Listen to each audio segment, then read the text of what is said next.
بسم الله الحمد لله والصلاة والسلام على رسول الله. اللهم اغفر لنا ولشيخنا وجميع المسلمين. قال المؤلف رحمه الله: وخمر نساء مدارة تحت حنوقهن في حدث أصغر وجبيرة لم تتجاوز قدر الحاجة ولو في أكبر إلى حلها إذا لبس ذلك بعد كمال الطهارة.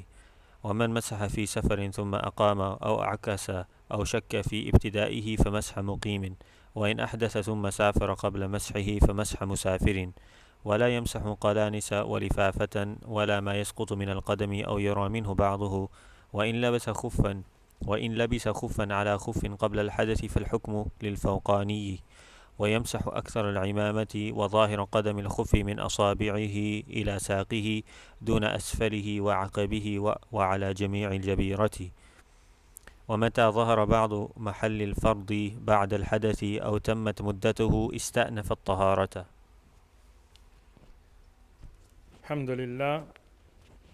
الحمد لله رب العالمين، والصلاة والسلام على خاتم الأنبياء أشرف المرسلين وعلى آله وأصحابه أجمعين. أما بعد. We continue in the bab of masah ala khuffain, and again we mentioned in this bab there are four things that we're going to be really talking about. One is masah on khuffain wa jawrabain. Then there is masah ala al-imama wal khumur or khimar. Then there is masah on the bandages or jabira, and it's called the stint. So these things and their shurut are going to be coming in. So if you look at khuf, jawrab, imama, and with imama, you can couple that with the khimar for the woman, and then the fourth being the stint or bandages. Tayyib. Imam al-Hajjawi, in this book, he has a very organized method, but you have to understand it. So what did he begin with? What is the first thing? Are the shurut, are the conditions when it is permissible. The first thing he begins with, that there is jawaz. And mas'ala is that it is permissible to make masah. Tayyib. But when? So the first thing he did from the shurut is the time. Tayyib. And then you will see when he talks about those shurut, then he goes into detail for each one. Just remember that when we get to the second part. But amongst the masail, he mentioned the time. Then he talked about when does that time begin. Then he talks about what can you make masah on. So he said mubah, that which is permissible. Tayyib, this is going to be on the test. So I'm an easy teacher, so I'm going to throw this question out. What if a man wears a khuf that has silk lining inside, harir, or he wears jawrabain made out of silk? Can he make masah on it? La. Tayyib, why not? Because that mubah. Tayyib, we talked about ma'asi and rukhus, we talked about that in the last dars. But what if a woman wears a khuf with silk lining or a jawrab made out of silk? Can she make masah on it? As long as it meets the requirements of the jawrab as we discussed in the last dars, yes. So this is something to keep in mind, because this is going to be on the test, inshallah. There is a test coming. You just don't know when, but it's coming. Tayyib. Then he talked about that which is satir lil mafrood, it covers all that which is obligatory to cover. It is yathbuth, it is established bin nafsihi. It's not like pieces of rags of cloth, and we'll talk about that today a little bit as well. Min khuf, with khuf, or jawrab, that is thick or like it. And we'll talk about muq, as we talked about it last dars. We'll talk a little bit about it today. Jarmuq or muq, which are worn over, as long as the ankle is still covered. Upon the imama for the rijal, al-imama on the turban for men, that we give two conditions for it here. Muhannaka, either it has to be where the turban comes from under the chin and is tied to the other side, or dat al-dawaba, or it has a loose end in the back like this one does here. Now we get to the new mas'ala for today. Khumur al-nisa. The khimar, khumur is jam'a, mufrad is khimar. Khimar, what is khimar? We talked about the linguistic definitions in the last dars. Khimar is the cloth that sits on the head. طيب, khimar can be of different types. Right? One is what in some cultures would be called as dupatta or dupatta or however you pronounce it, which is usually worn in the house by women. And even in some of the sahabiyat, they used to wear a cloth on the head, but it is loose and it is not tied. It's just something, if you see a lot of cultures women wear at home. Technically, that's also a khimar.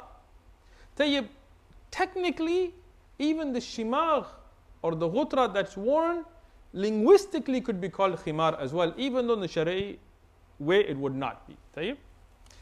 So he says, yes, khumur al-nisa, but mudar. Yani mudaratin, what does that mean? That it is spun or it is taken tahtal, underneath huluqihinna, under their throats. Yani, or yani the khimar that comes and it is tied under the throat. So what we, and again, this is why I like to always explain linguistics. Today we call that hijab. Like today in our regular speaking, when you say a sister wears hijab, it's really the khimar. But the khimar can be of different types. In some cultures, they just put the cloth on the head and it's hanging loose, and they consider that as the khimar. But you could not make masah on that. But the muallif here says that if a woman wears the khimar, that piece of cloth on the head, and it is tied, yani whether it's fastened as nowadays people do with a safety pin, or they tie it, or they wrap it, but it is firmly fastened under the chin, which is at the throat. So it fastens here.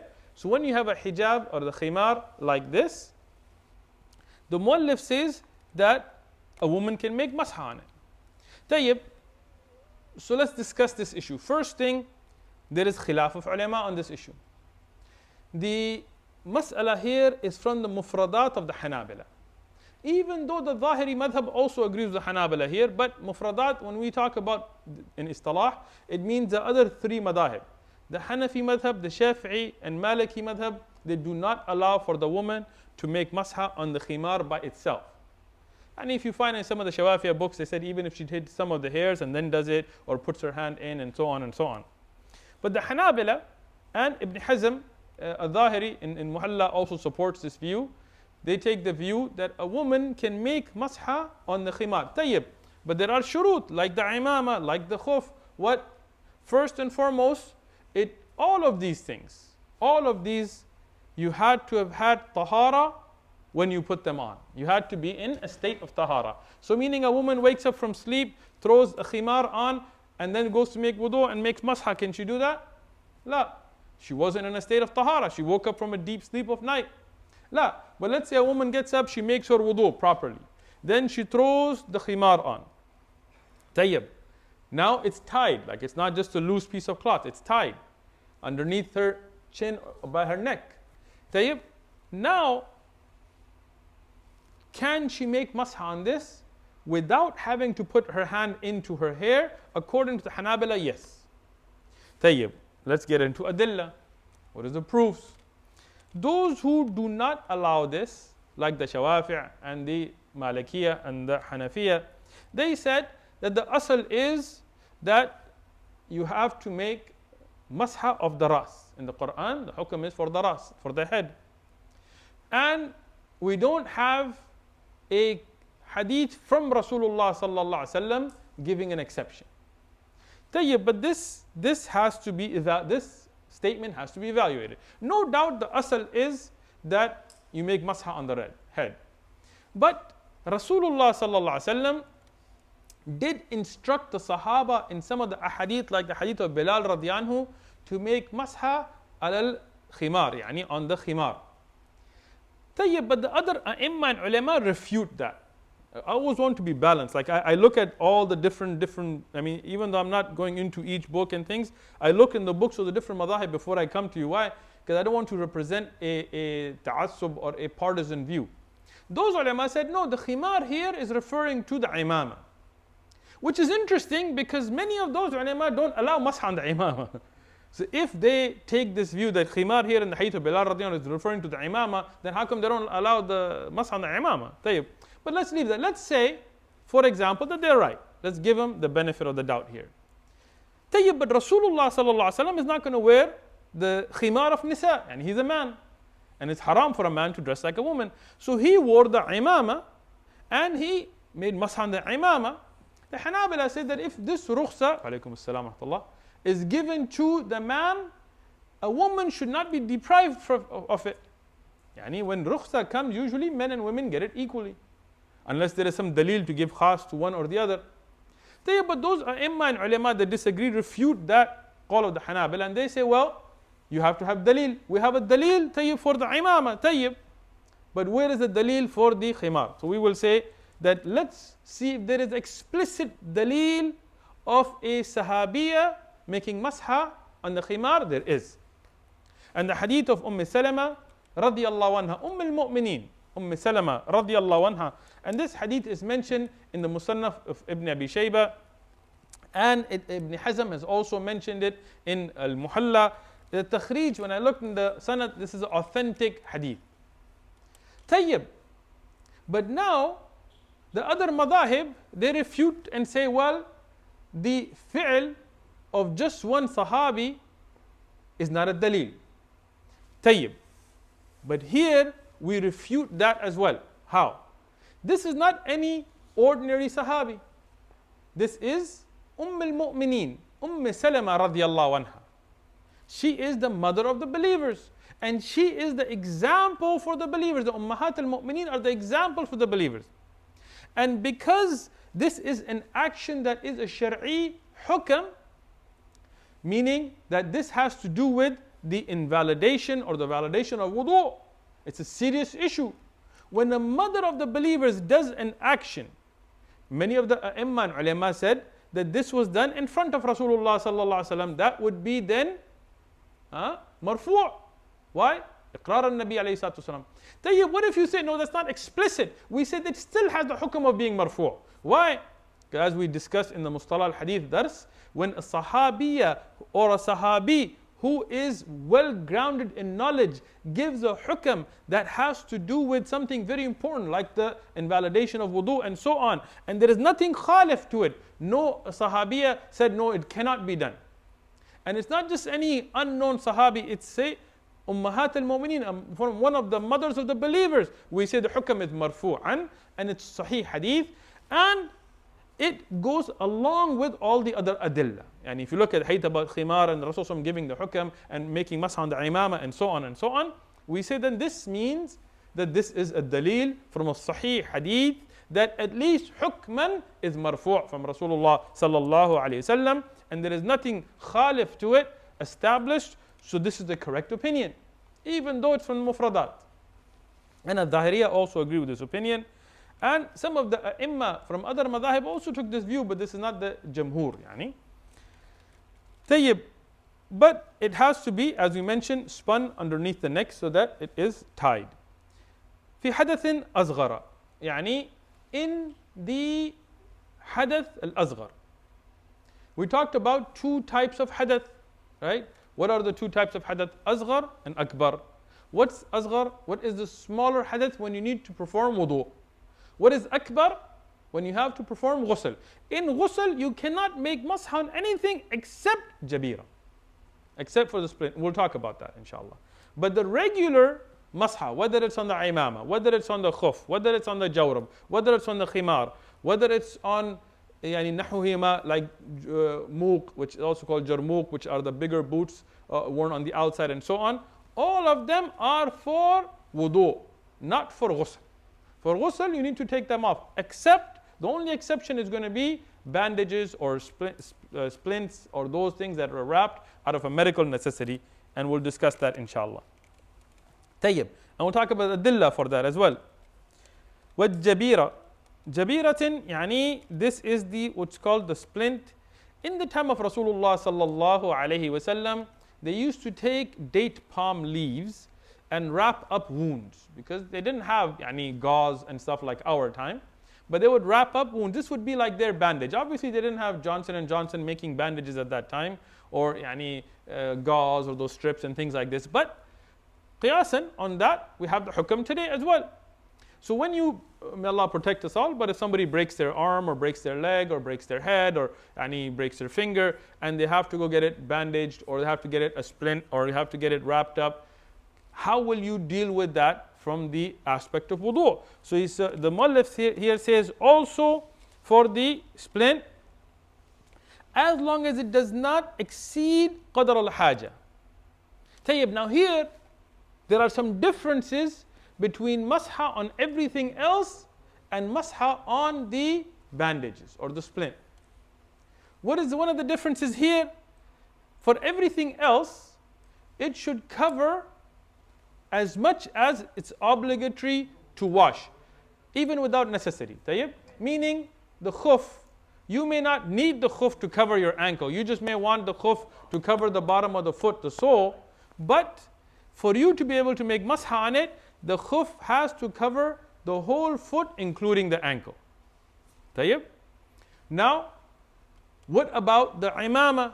The imama should cover that which is ordinarily covered. And then you make masah on what is open. We'll discuss that inshallah. But that has to cover that much. The khimar, khumur is jama', khimar is mufrad. For the woman, it has to cover her whole head, all of the head, including being tied under the neck. Tayyib? So now you have those that have to cover. On the other aspect of it, the jabira is on the opposite. It should not cover except qadr al-haja, and whatever has to be covered. Tayyib, let me give an example. Let's say Nihal is out there boxing with some guys in the streets. Tayyib, he breaks his finger hitting somebody. Tayyib. Now, he goes to the doctor tells him, your finger needs to be wrapped up. Tayyib. So now, the break may only be at the, what is this, a knuckle joint? What do they call this one? No, this, the knuckle, right? So here, the break is here. But, okay, no, knuckle joint, right? The break is here. And the doctor says, but for it, you have to wrap up 2 fingers altogether. Tayyib. Now, the break is only here. That's the only thing you have to cover. But the doctor says that I can't just cover that. I have to wrap up both fingers. Can you make masah on that? Ya khilaf of the tullab al-shuyukh here. Huh? Yes, you can. Because we didn't say that only the jarh or the cut has to be covered. We said qadr al-haja. And this is qadr al-haja. You have to have it wrapped like that for it to heal. Tayyib, now a different case scenario. Same, Nihal goes in, busted finger. Doctor says, you have to cover these 2 fingers. But you know what? We're just going to wrap up your whole arm. Now can you make masah on it? No, you can't. Because that's not qadr al-haja. Tayyib. Now, from a practical perspective, let's say you go in and the doctor says, we have to wrap up these 2 fingers, but he does end up wrapping up the whole arm. What do you do now? Tayyib? You don't have a choice at that point. So what do you do? You have to do Masah? Wrong. Tayyib. What do you do there? You make tayammum.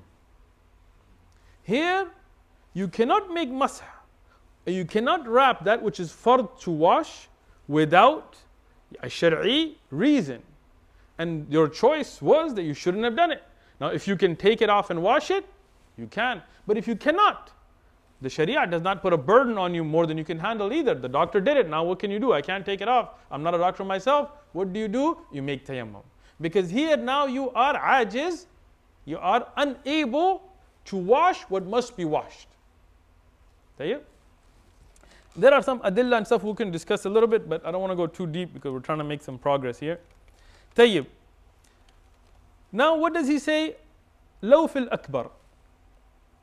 Law fi akbar. This is mistranslated in some of, like I was looking at the book of Sheikh Salih al-Fawzan, the Sharh of Zād al Mustaqni, that's been translated into English. Excellent book in Arabic. I was looking at the English, it said even if it's a lot or if it's big. That's actually a mistranslation. This is why I don't suggest any translations. Because sometimes the translator doesn't understand. That's why you have to study mutun with shuyukh and ulama and tullab ilm who understand the matan and how. What is being said, akbar, is not the size of the bandage, as it was mistranslated in that book. Rather, it means في حدث الأكبر. So what is one of the differences now between making masah on the jawrabain or khuffain or the imama or the khimar or the muq or jarmuq and the bandages or splints, jabira? What is one of the differences? The bandage or the stint you can make masah on even for ghusl. Why? You can't take it off. You're cut, you can't just take it off. What if you have an open cut on a part of the arm and you're not able to wash around it and it's not wrapped up? What do you do there? Tayammum. Because if you're afraid that if you're washing around it, you don't have bandages, so what? Tayammum. You're ajiz an al-wudu'. Tayyib. So this is another difference. Then another difference, ila halliha, until it's hal, yani until it is healed. Tayyib, for everything else, what was the time limit? 1 day and night for the muqim, 3 days and their nights for the musafir. If you have jawrabain that are thick, or khuffain, or the imama, or the khumur, the nisa, imama lil-rijal, tayyib, on all of that, your time limit was 1 day and night for the muqim, 3 days and 3 nights. Tayyib, what's the musafir in this case? Shar'i, safar, is when you have around 47 Hashimi miles, which is around 88 kilometers, about the safar of qasr. That you can make qasr, make rak'atain instead of 4, is the same safar used here for who is a musafir. Tayyib. So now you had that time limit, 1 day and 1 night for the muqim, 3 days and their nights for the musafir, but for the bandages you don't have a time limit. Why? Because this is out of haja. Tayyib. The muallif says, إذا لبس ذلك بعد كمال الطهارة.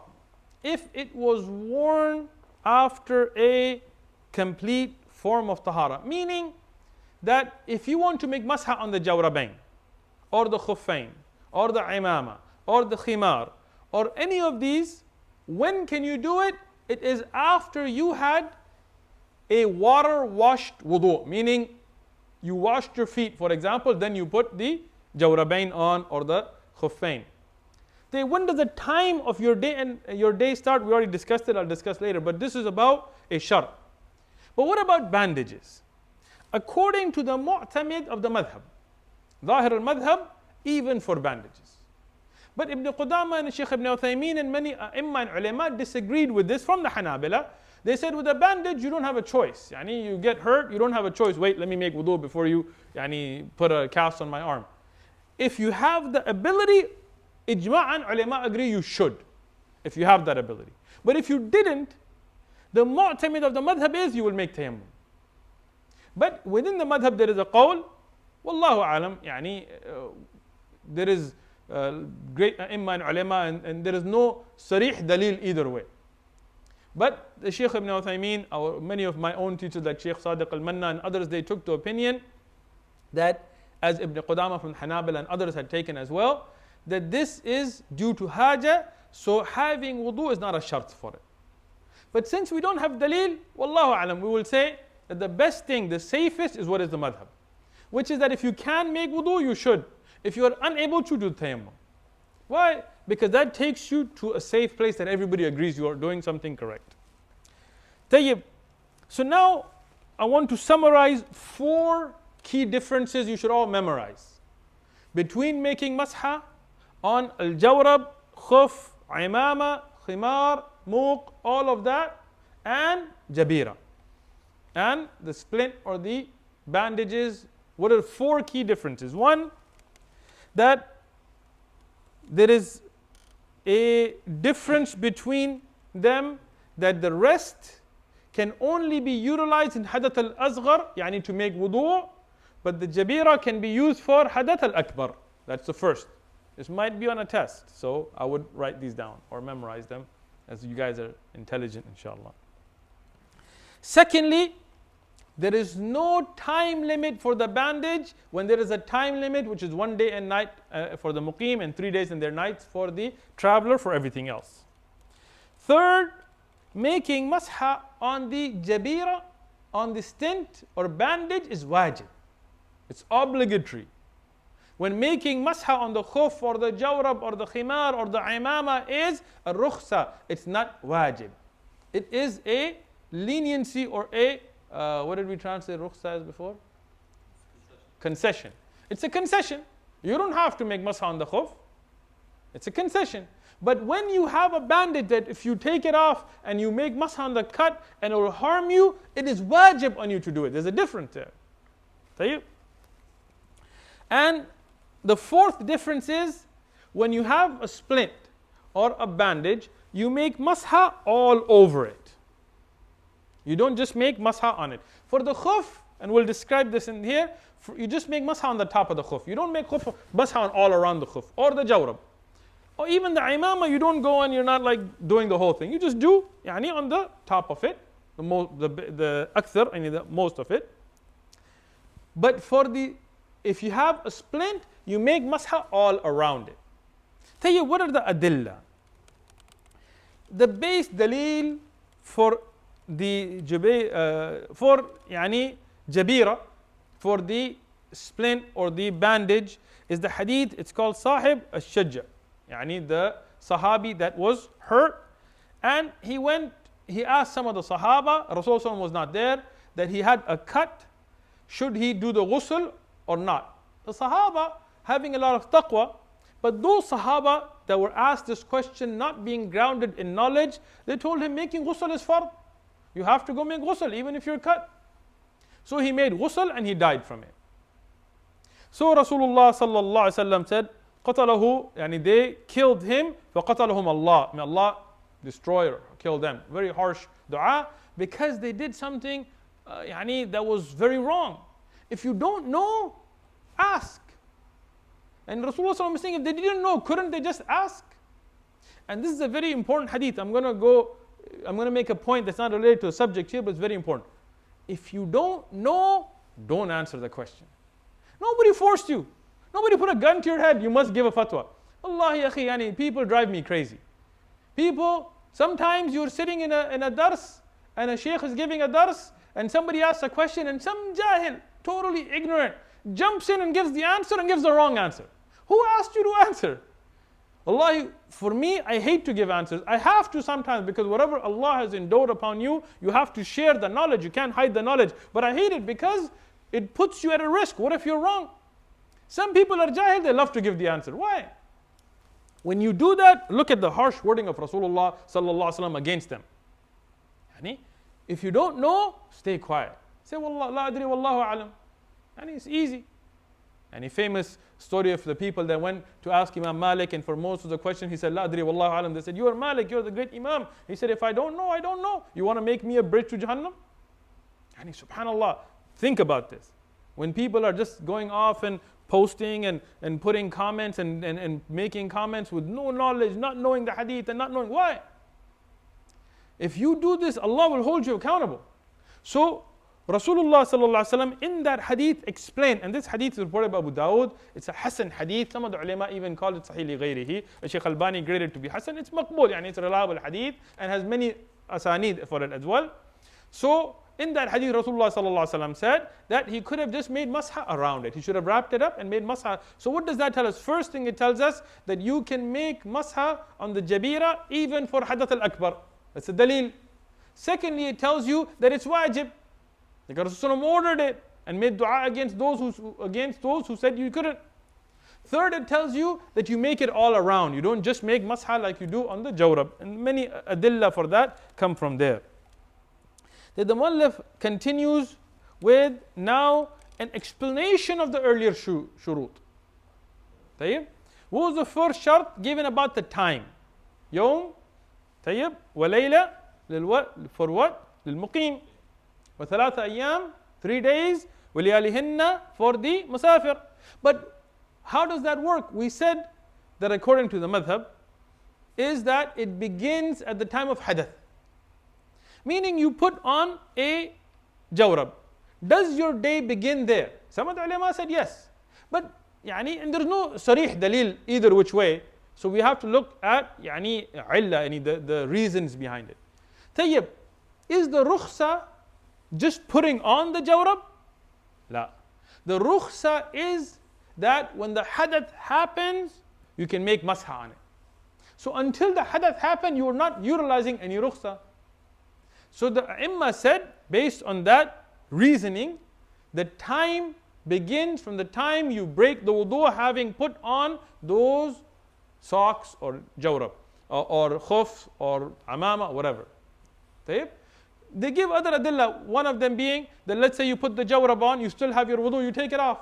Does it affect anything? No, you can put that back on and still make masah on it if you still had your wudu. But once you invalidated your wudu, if you take it off ijma'an, you cannot just put it back on and make masah. Whether it breaks your wudu or not, we'll talk about, but this is ijma'an, that then you have to have a washed wudu to be able to make masah on it if you took it off after hadath. So that means what is rajih is what is the madhab here, which is that the time begins after hadath, the first hadath you have after putting them on. Tayyib, but now the question gets to be, what if you are musafir, and we get this question all the time. You were a musafir, you went to LA, you were a musafir, you came back to becoming a muqim, but you made masah when you were in LA. Now, do you get 3 days and nights or 1 day and night?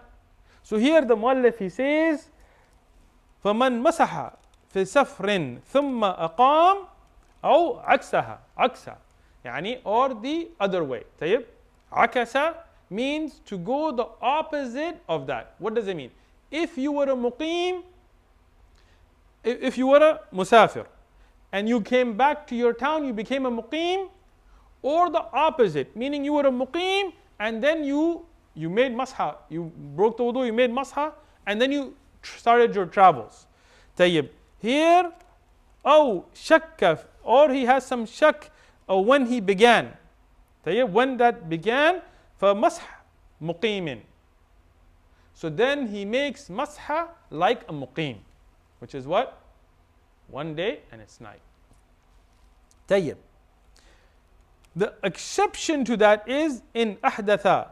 If somebody did hadath, ثُمَّ سَافَرَ, then he was in safar قبل مسحه, and before he made masah, فَمَسْحَ musafir. طيب. So there are 4 case scenarios here. 1, you were a musafir, you came back to your town. How will you make masah? You will make it like the muqim. طيب. Second, akasa, to the opposite of that. What is that? You were a muqim, you had not made masah yet. طيب. You made wudu, you were a muqim, you started your travel, you made hadath, you made masah, you were still a muqim, then you started your travels. Here, you will still be on the muqim because your time for hadath, your time for masah began with hadath. طيب. Third, you're not sure. I'm not sure if I made masah when I was a muqim or a musafir. You have some shak. In all 3 of those cases, you will follow the rule of a muqim. Why? Because the usul and the qaida and qawaid is al-yaqeen la yuzulu bi-shaq. Al-yaqeen la yuzulu bi-shaq. We've mentioned this so many. The yaqeen is not done with. So if you are in a state where you were a muqim and then you started safar but you already made masah, or you were in safar and you became muqim, because there is no sarih dalil, the 2 extra days are doubtful. The 1 day is for sure, so you stick to that which has yaqeen. The only exception is that if you did hadath, then you started the safar before you made masah. So the first time you made masah, you were already a what? Musafir.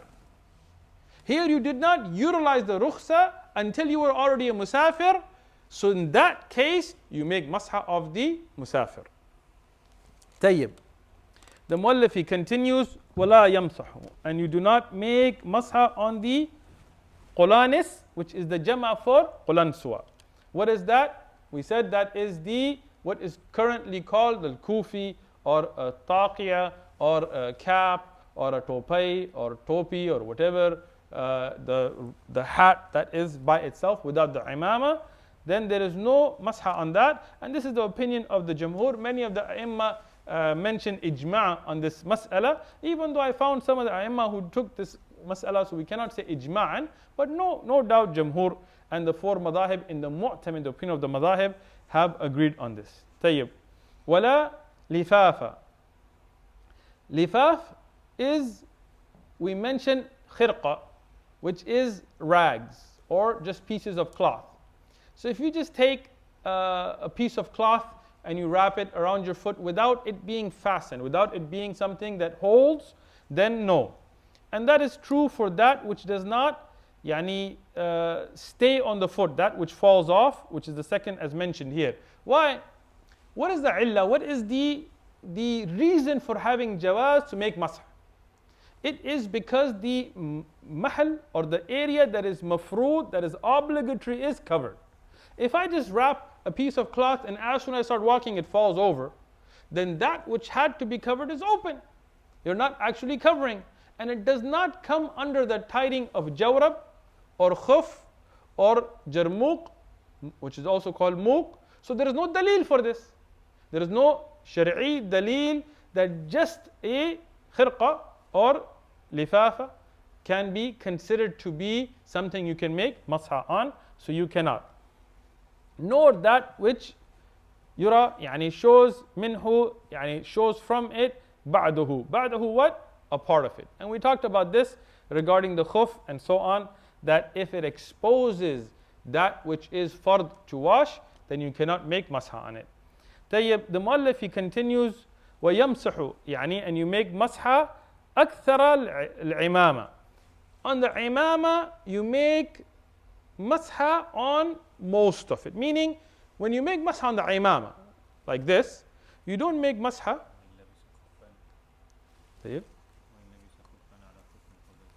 Okay, I skipped that, sorry.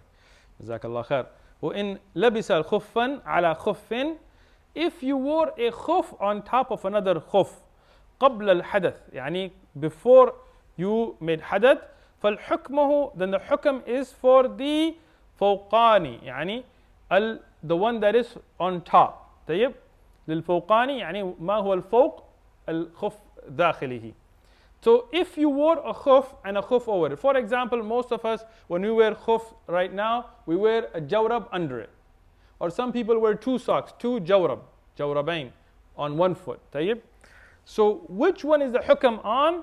If you put them on before hadath in that way, then the hukm is on the one that is on top. That is the one you made masah on. But let's say you put a sock on and you did hadath, you made masah, then you put another sock on it. Can you now make masah on the one on top? No. Because your hadath and masah came for the one that was on the bottom. But if you put two on before the first time of making hadath, which is where your time begins, then the hukm is the one on top. طيب, let me throw another case scenario out here. Let's say you're making wudu and you wash your right foot. Then you put a khuf on your right foot. Then you wash your left foot and you put a khuf on your left foot. Can you make masah on them? طيب, you're making wudu, you're performing wudu. You just washed your right foot. That's when you wash first, right? And you put a khuf on it. طيب, you haven't washed your left foot yet. Then you wash your left foot and you put a khuf on that. Can you make masah on them? Khilaf ulama again, huh? Yes? No? No? Why not? Yes, that is correct. You cannot. Because you put on the first one when you were not in a state of wudu. Until you washed your left foot, you're not in a state of wudu. If you washed your right foot and didn't wash your left, do you have wudu? La. You had to have put them on, as Rasulullah said, that I put them on in a state of Taharah. You're not in a state of Taharah yet. In the middle of wudu, even at the end of wudu, until you wash your left foot, you're not in a state of Taharah. So, if you want to put khuf or jawrab, you have to do it after completing your wudu. طيب. Now we get to the masah on the imama. يمسح, you make masah أكثر العمامة.